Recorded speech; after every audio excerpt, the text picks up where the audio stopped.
Lores Chica, iiwanan mo na ba ng tuluyan si Bel Mariano pagkatapos ng announcement ninyo? Pagkatapos ng moving ito? Saad ni Donnie, "No, I'm not leaving Bel. We're in this together." And post lang naman yung tandem namin, pero yung relasyon namin sa totoong buhay, tuloy naman. Tuloy na tuloy.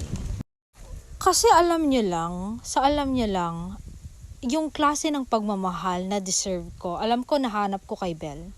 Yung hindi ako natatakot na harapin ng problema. Yung hindi tumatakbo palayo kapag nagkakaroon ng hindi pagkakaintindihan, away o pagsubok. Kasi sobrang dali naman magmahal kapag masaya, hindi ba? Kapag walang problema. Kapag perfect ang lahat. Pero yung tunay na love, pinipili kang manatili kahit magulo, kahit mahirap, kahit may mga pagkakataon na masakit at nakakapagod. Yung ganitong klaseng tao, handang makinig umiintindi at sabing hindi kita iiwan.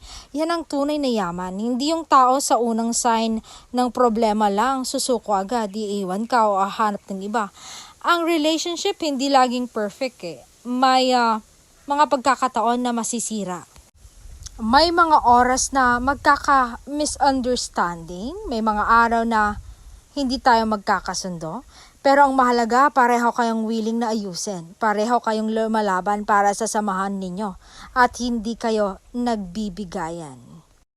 Ako kasi hindi ako kontento sa taong nandyan lang kapag okay ang lahat.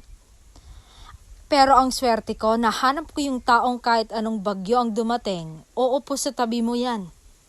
Uupo sa tabi ko, hahawakan ng kamay ko at sasabing, okay lang yan, intindihin natin ang isa't isa. Yan si Bel. 'Di ba? Sabi niya, ayusin natin to, sabay nating lagpasan to. Kasi sa huli, hindi yung I love you ang pinakamagandang salita, kundi yung I'm staying, we got this together. Yan kami ni Bel.